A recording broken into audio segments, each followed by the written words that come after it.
Hello సకులారా, ఈరోజు మీరు చూస్తున్న రెసిపీ పోచ్డ్ ఎగ్. స్టవ్ పైన ఒక బాండీ పెట్టుకొని 2 స్పూన్స్ ఆయిల్ వేసుకొని ఎగ్ బ్రేక్ చేసి వేసుకోవాలి.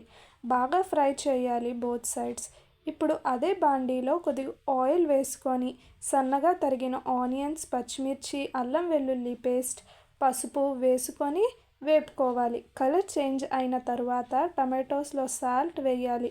టమాటోస్లో సాల్ట్ వేయడం వల్ల టమాటోస్ ఫాస్ట్గా మగ్గుతుంది. టమాటోస్ మగ్గిపోయిన తర్వాత కారం వేసుకొని పచ్చివాసన పోయినంత వరకు వేపుకోవాలి.